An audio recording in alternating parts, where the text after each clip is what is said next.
ഒന്ന് ആഞ്ഞു തള്ളു. ഇതാക്രി വിലക്ക് വിറ്റുകൂടേ.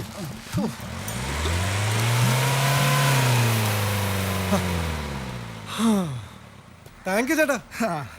ടൗണിൽ ഏത് വഴി പോയാലും ഈ വണ്ടി കണ്ട ഒന്ന് തള്ളേണ്ടി വരും. ഇന്നൊരു വ്യത്യാസമുണ്ട്, അച്ഛന് പകരം മകൻ. ഇത് കൊണ്ട് കളയാൻ പറഞ്ഞ അച്ഛൻ കേൾക്കില്ല. നാട്ടുകാർ എന്നോട് നിന്നെ കൊണ്ട് കളയാൻ പറഞ്ഞാൽ ഞാൻ കേക്കോടാ എന്നാ അച്ഛൻ ചോദിക്കുന്നു. ശരി ശരി, ഞങ്ങള് പോയി ഈരന്റെ ബുൾസൈ അടിക്കട്ടെ. ഓ ശരി ചേട്ടാ.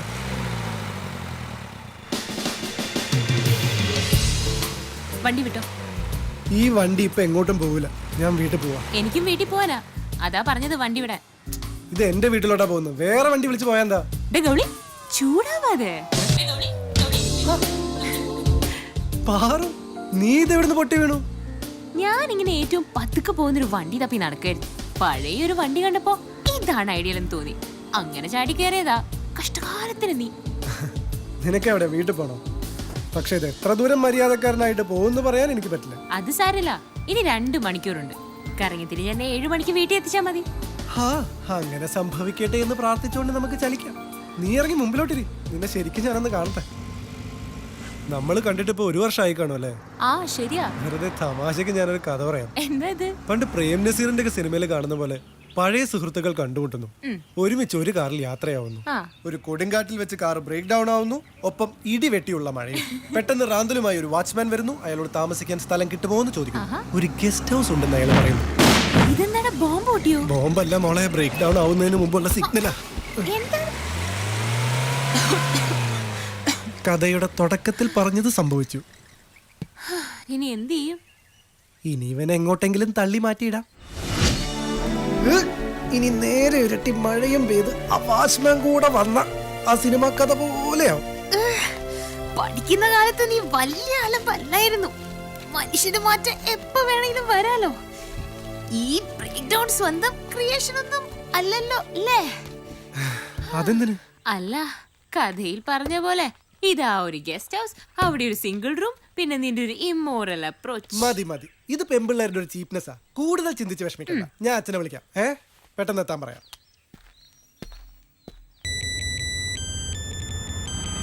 എന്താ മോനെ, നിന്റെ ഏട്ടനെ കൊണ്ട് നീ വീട്ടിലെത്തിയോ? അല്ല, ഒരു കാട്ടിലാ എത്തിയത്. അച്ഛനത് എവിടെയാ? പെട്ടെന്ന് വാ. ഞാനൊരു സവാരി വിളിച്ചോണ്ട് പോന്നതാ. വഴിക്ക് വെച്ച് അച്ഛന്റെ മൂത്ത മോനൊരു ബോധക്ഷയം. അല്ല, ചത്തെന്നാ തോന്നുന്നു. എന്നാ പിന്നെ ഒരു രാത്രി നീ എവിടെ കഴിച്ചു കൂട്ട്. അച്ഛനാ ഒരു കോഴിക്കോട്. ഹലോ, ഒന്ന് പതുക്കെ പറ. മറ്റന്നാളെ വരൂ. നല്ല മോനല്ലേ, അച്ഛനോട് സഹകരിക്ക്. അയ്യോ അച്ഛാ, എന്റെ കൂടെ ഉള്ള ഒരു പെൺകുട്ടിയാ. അപ്പൊ മോനെ, നിന്റെ മാനം പോകാതെ സൂക്ഷിച്ചോണം.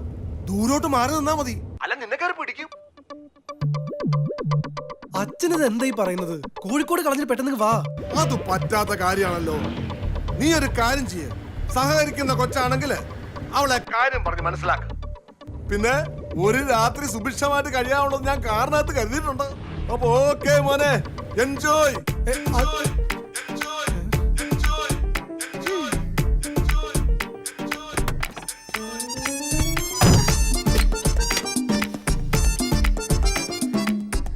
രണ്ടുപേർക്കും കൂടി പൊതച്ച് കിടക്കാനെന്നായിരിക്കും അച്ഛൻ ഉദ്ദേശിച്ചിട്ടുണ്ടാവുക. അയ്യേ, അച്ഛൻ്റെ ഒരു കാര്യം. ഇനിയെന്താ?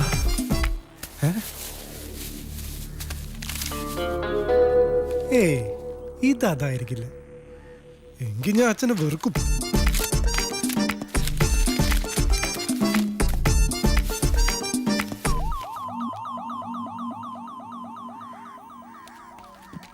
അതൊരു കോൾ തന്നെയായിരുന്നോ, അതോ അതും ഒരു ക്രിയേഷൻ ആണോ? കൂടെ സുന്ദരിയ ഒരു പെണ്ണുള്ളപ്പോ? അയ്യടി മനമേ, എന്റെ ഇനോവ കാറിൽ കയറുന്ന പെമ്പിള്ളേരെ വെച്ച് നോക്കുമ്പോഴേ നീ വെറും കൊരങ്ങ. ഒരു കല്യാണ ഓട്ടൊക്കെ പോയാലേ നല്ല കിളി പോലത്തെ പെമ്പിള്ളേർ ഇരിക്കുന്നേ മടിയില്ല, അതും മണിക്കൂറുകളോളം. ടാക്സി ഡ്രൈവർമാരുടെ യോഗം ഒന്ന് വേറെ അടി. ശരി, വീണ്ടും ഒരു തറച്ചിന്ന് നിന്റെ മനസ്സിൽ വന്ന സ്ഥിതിക്ക് എത്രയും പെട്ടെന്ന് നിന്നെ പാക്ക് ചെയ്തേക്കാം. ഹലോ, ഓട്ടോ സ്റ്റാൻഡ് അല്ലേ? വാ, മേഡം ഇറങ്ങിയാലും. എന്നെ പെണ്ണ് കാണാൻ വന്നവരാ, ഒരു അമേരിക്കൻ ടീം. എനിക്കിഷ്ടമല്ല, അതുകൊണ്ട് ലേറ്റ് ആയിട്ട് വന്നാ മതിയെന്ന് ഞാൻ പറഞ്ഞത്. അവരൊക്കെ പോകുന്നതേ ഉള്ളൂ. നീയും കൂടെ ഒന്ന് വരണേ. അച്ഛനോട് വണ്ടി ബ്രേക്ക് ഡൗൺ ആയ കാര്യം ഒന്ന് പറയണം, ഇല്ലെങ്കിൽ അച്ഛനെ കൊല്ലും.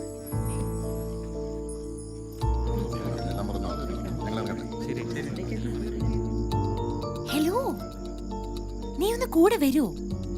അത് വേണ്ട. ഒരു പെണ്ണിനെ കൊണ്ടുപോയി പഴപ്പിക്കാൻ നോക്കിയ ഈ വൃത്തികെട്ടവൻ വന്ന് പറഞ്ഞിട്ടൊന്നും ഒരു കാര്യമില്ല. ഓ സോറി സോറി സോറി. പോരെ. കൂടെ ഒരു പെൺകുട്ടി ഉണ്ടെന്ന് പറഞ്ഞപ്പോ എന്റെ അച്ഛൻ എന്താ പറഞ്ഞെന്നറിയോ? സൂക്ഷിക്കണേ മോനെ, അവള് കയറി പിടിക്കുന്നു. അത്രയ്ക്ക് നല്ല മോനായത് അറിയോ? ആ അച്ഛനൊന്ന് കാണാൻ പറ്റുമോ? എന്തിനാ? സ്നേഹത്തോടെ 2 തെറി പറയാനാ. പെൺകുട്ടികളെ കുറിച്ച് ആൾ ഇങ്ങനെയാണോ തിരിച്ചു വെച്ചിരിക്കുന്നത്?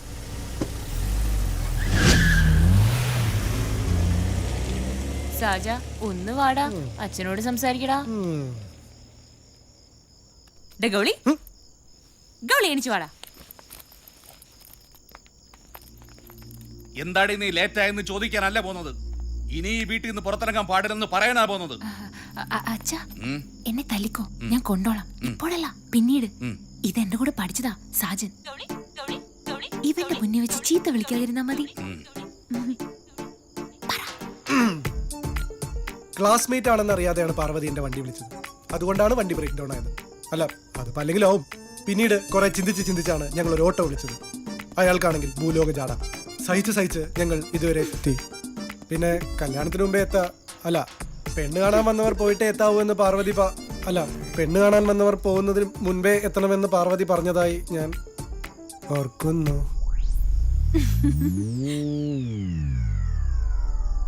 പാറുമോള് പറഞ്ഞാന്നൊക്കെ പറഞ്ഞു കഴിഞ്ഞെങ്കിലേ മോനിനി പൊയ്ക്കോ. വലിയ ഉപകാരം. Thank you. എന്നെ കൊണ്ട് ഇത്രയൊക്കെ പറ്റുള്ളൂ. അപ്പൊ എല്ലാവർക്കും ഗുഡ് നൈറ്റ്. Good night. നിക്ക് നിന്നെ അകത്തോട്ട് വിടണോ വേണ്ടോന്ന് ഞങ്ങളൊന്ന് ആലോചിക്കട്ടെ. ഇത് നിങ്ങൾ രണ്ടുപേരും കൂടെ എടുത്ത തീരുമാനമാണോ? അതെ.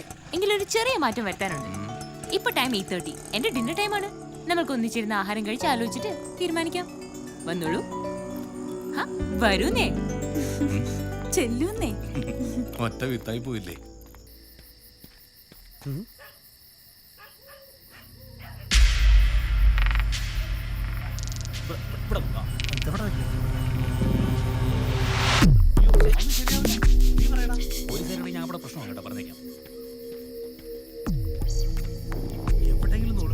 ഞാൻ പറയുന്നത് രണ്ടുപേർക്കും കേൾക്കാൻ പറ്റും. വർത്താനം കുറച്ച് മതി. ആദ്യം ടെൻഷൻ അടിച്ചു.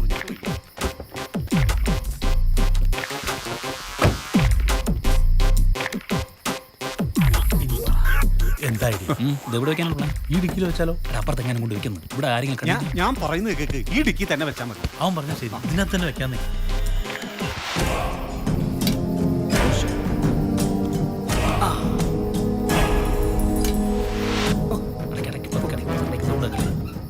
അടയാളം വല്ലതും വെക്കണോ?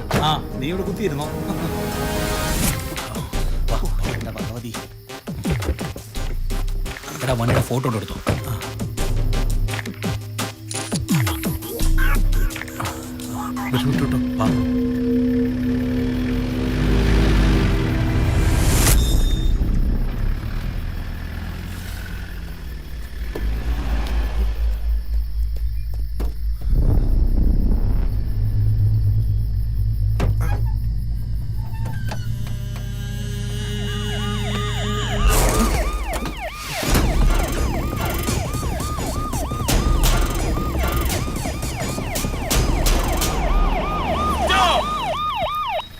മാറ്റുവിൻ ചട്ടങ്ങളെ, മാറ്റുവിൻ ചട്ടങ്ങളെ.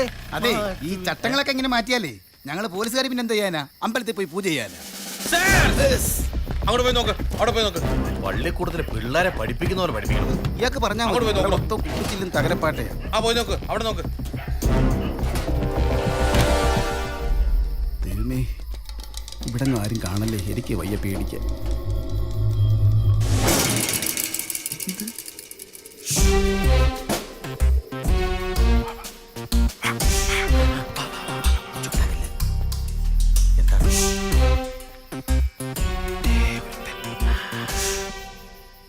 എന്താ മൂത്രമൊഴിക്കാൻ വന്നാണ് സാർ. ഓ, നിന്റെ വീട് എവിടെടാ? ശങ്കരമംഗലത്ത്. അവിടെ നിങ്ങോട്ട് എത്ര ദൂരം ഉണ്ടാ? 30 കിലോമീറ്റർ. ഓ, അപ്പൊ നിന്റെ നാട്ടിൽ ഒന്നും മൂത്രമൊഴിക്കാനുള്ള സ്ഥലമില്ലേ? ഈ 30 കിലോമീറ്റർ നീ അങ്ങനെ പിടിച്ചു നിന്നടാ? ജോസപ്പേ, തോക്കിനുള്ളിൽ കയറി വെടിവെക്ക. ഇല്ല സാർ. സത്യം പറയടാ, നീ എന്തിനാ ഇവിടെ വന്നത്? സാർ, ആ കിടക്കുന്ന ടാക്സി എന്റേതാ. അതുകൊണ്ട് ഇതിലെ ഒരു പാർട്ടിയായി വരുമ്പോ ബ്രേക്ക് ഡൗൺ ആയി. പിന്നെ ഇതിനകത്തേക്ക് തള്ളിക്കയറ്റി കൊതുകിന്റെ മൂളിപ്പാട്ടൊക്കെ കേട്ട് കിടക്കുമ്പോഴാണ് സാറിന്റെ വരവ്. നീ പറയുന്നൊക്കെ സത്യമാണോടാ? സത്യമാണോന്ന് പറയണെങ്കിൽ എന്റെ കൂടെ സാറും വാ. എന്തിന്? വീട്ടിൽ ചെന്ന എന്റെ അച്ഛൻ കാര്യങ്ങൾ കൃത്യമായി പറഞ്ഞുതരും. ഓ, അയ്യടാ, ഓസിന് പോലീസ് ജീപ്പ് വീട്ടിൽ പോയി കിടന്ന് ഉറങ്ങാനുള്ള പരിപാടിയാ സാറേ. ആവശ്യമില്ലാത്ത ഏടാകൂടങ്ങളൊന്നും തലയിൽ വെക്കണ്ട, നമുക്ക് പോവാം. ഡേയ്, നാളെ നേരം വിളക്കുമ്പോൾ നീയും കാണരുത്, നിന്റെ കാറും കാണരുത്, നീ വിളിച്ച് മൂത്രം ഇവിടെ കാണരുത്. അത് പിന്നെ പറ്റി പൊയ്ക്കോളൂ. ഉത്തരവ്. എന്തേ? ശരി സാർ. പോലീസുകാരൻ മൂളിയ കൂടെ SI മൂളണം. ആ പെട്ടിയിൽ എന്ത് കുന്തായാലും അതൊരു കുരിശ. അത് പോലീസുകാർ എടുത്തോണ്ട് പോകുന്ന നല്ലത്, അല്ലെങ്കിൽ ഞാൻ കുടുങ്ങും. സാർ, എന്താടാ എല്ലായിടത്തും പരിശോധിച്ച സ്ഥിതിക്ക് ഈ കാറിന്റെ അടുക്കി കൂടെ ഒന്ന് പരിശോധിച്ചൂടെ? ആ പറഞ്ഞത് ന്യായം. ഒന്ന് നോക്കിയാലോ? അയ്യോ വേണ്ടേ, എന്നിട്ട് വേണം അതിനകത്ത് ഒന്നും ഇല്ലാന്ന് അറിയുമ്പോ എല്ലാവർക്കും കൂടെ ഒന്നങ്ങ് ചിരിക്കാൻ. എനിക്കിനി ചമ്മാൻ വയ്യേ. ചമ്മ ഞങ്ങൾക്കും വയ്യേ. ഇതിനകത്തൊന്നും ഒരു തേങ്ങ ഇല്ല. ഇനി അഥവാ ഉണ്ടെങ്കിൽ തന്നെ ഡേ നീ അത് എടുത്തോ. പയ്യൻ രക്ഷപ്പെടട്ടോ. മണ്ടച്ചാരേ മുട്ടത്തലയിൽ കണ്ട.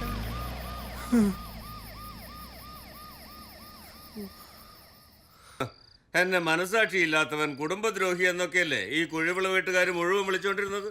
എന്നിട്ട് എന്തായി? ഈ കുടുംബത്തിൽ ആർക്കെങ്കിലും ഇതുപോലൊരു ഭാഗ്യം ഉണ്ടായോ? കൊച്ചാട്ടൻ എന്നും എന്റെ കൊച്ചാട്ടൻ തന്നെ. ഈ നാത്തൂനും അളിയനും എനിക്ക് എന്നും എന്റെ അളിയൻ തന്നെയാ. വാസുദേവൻ എന്ന പേര് വാസുട്ടി എന്ന ചെല്ലപ്പേരാക്കി മാറ്റി ആദ്യം വിളിച്ചത് ആരാ? ഈ ഞാനാ. പക്ഷെ നിങ്ങളാ സന്തതി ഉണ്ടല്ലോ, അവനെ പല മോനെന്ന് വിളിക്കണമെന്ന് പലപ്പോഴും എനിക്ക് തോന്നിയിട്ടുള്ളതാ. കള്ളു കുടിച്ച വയറ്റി കിടക്കണം.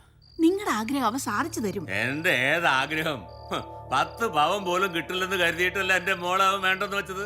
ഇപ്പോ 10ന്റെ സ്ഥാനത്ത് പവൻ 100 കൊടുക്കാൻ പോകുന്നത്. കാറും കൊടുക്കും, ബുക്ക് ചെയ്തിട്ടുണ്ട്. പക്ഷെ കാര്യങ്ങളിലൊക്കെ ഒരു മാറ്റമുണ്ട്.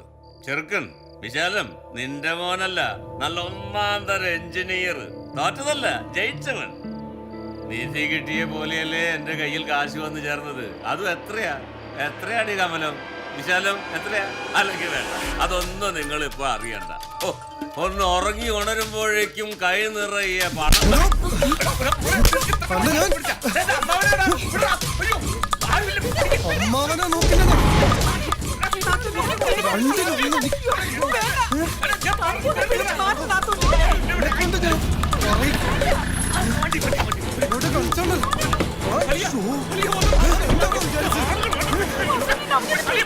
സ്വന്തം അമ്മാവനാണ് എടുത്തിട്ട് ഉരുട്ടുന്നത്.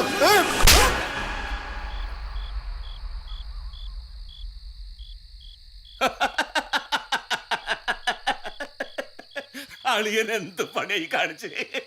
എന്റെ പൊന്നളിയാ, ഞാനൊരു തമാശക്ക് നള്ളിയെ മറ്റൊരുത്തിന് കെട്ടിച്ചുടക്കണമെന്ന് പറഞ്ഞു പോയി. തമാശക്ക്. അത് കേട്ടതും ഇവന്റെ കുത്തിന് കയറി പിടിച്ചു കൊടുത്തി. എനിക്കൊന്നും പറ്റിയില്ല. മുത്തേ നൊന്തടാ. സാരമല്ല കേട്ടാ, സാരമല്ല. എന്നിട്ട് കേക്കളിയാ, അതൊന്ന് തിരുത്തി പറയാൻ ഒരു അവസരം തരണ്ട എനിക്ക്. ഇത് നമ്മൾ തമ്മിൽ നേരത്തെ പറഞ്ഞുറപ്പിച്ചിട്ടുള്ളല്ലേ. എന്റെ കൊച്ചിനെ ഇവനെ കൊടുക്കൂ. മക്കളെ, ഇത്ര സ്നേഹമുള്ള അമ്മാവനാണോ എടുത്തോട്ട് ഉരുട്ടിയത്? മതി അളിയാ, ഇനി അവന് വഴക്കൊന്നും പറയണ്ട. അളിയങ്ങ് വന്നേ, വാ, നമുക്കിതൊന്ന് ആഘോഷിക്കണം അളിയാ. അതിൽ കുറച്ചും കൂടി ഇരിപ്പുണ്ട്. നാത്തൂനെ, ഞാനിങ്ങ് പേടിച്ചു പോയി. ഞാനും വിചാരിച്ചു ചെറുക്കാൻ എന്താ പറ്റിയ. സാജൻ എന്ന പേര് മാറ്റിയിട്ട് കാർക്കോടകനിടാം, അതാ ചേരുന്നേ. മനസ്സിൽ ഇത്രയൊക്കെ വെച്ചോണ്ട് നടന്നിട്ട് ഒരിക്കൽ പോലും എന്നോട് പറഞ്ഞിട്ടില്ലല്ലോ. താങ്ക്സ്.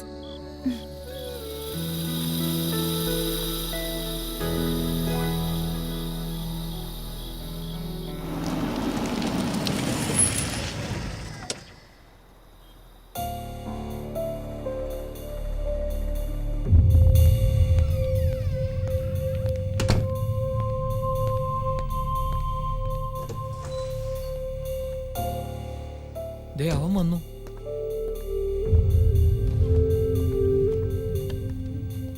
എവിടെയായിരുന്നടാ 2 ദിവസം? ഞാനും പാർവതി മാറി മാറി വിളിച്ചു. ഇടയ്ക്ക് ബെല്ലുണ്ടായിരുന്നു, അപ്പോൾ എടുത്തില്ല. പിന്നെ സ്വിച്ച് ഓഫും. എന്തു പറ്റി? ഓ, ഒന്ന് കറങ്ങി. വെറുതെ കുറെ പ്രശ്നങ്ങൾ. വീട്ടിലോ? അതെല്ലാം ഉണ്ട്. ഞാൻ വീട്ടിലും ഇല്ലായിരുന്നു. നീ വീട്ടിലുണ്ടായിരുന്നു എന്ന് വാസൂട്ടി ഞങ്ങൾ പറഞ്ഞല്ലോ. ഞാൻ അന്ന് പറഞ്ഞ ഡീൽ എന്നാ? നീ കാശെടുത്തോണ്ട് വന്നോ? ഡാ, നിന്നോടാ ചോദിച്ചത്. അത് പിന്നെ വീട്ടിലായിരുന്നല്ലോ ക്യാഷ് വെച്ചിരുന്നത്. അമ്മാവനും എല്ലാവരും 2 ദിവസമായിട്ട് വീട്ടിലുണ്ട്. അവരുടെ കണ്ണു വെട്ടിച്ച് അതുമായി ഇറങ്ങാൻ പറ്റില്ല. അത് വലിയ പ്രശ്നമാണോ? ഞാനും വരാം, നീ ഒന്ന് കൂടെ നിന്നാ മതി. ഞാനെടുത്ത് വണ്ടിയിൽ വെച്ചോളാം. ഡീല് 2 ദിവസത്തേക്ക് മാറ്റി വെക്ക്. അത് പറ്റില്ലേ? അത് നടക്കില്ല. നമ്മൾ കൃത്യമായിട്ട് ഈ ഡേറ്റ് പറഞ്ഞതാ. നല്ല പ്രോഫിറ്റും കിട്ടുന്നതാ. നീ ഉഴപ്പാതെ വാ, പോവാം. അത്ര ഡിമാൻഡ് ഉള്ളതാണെങ്കിൽ വേണ്ട, നീ അത് ക്യാൻസൽ ചെയ്തേക്ക്.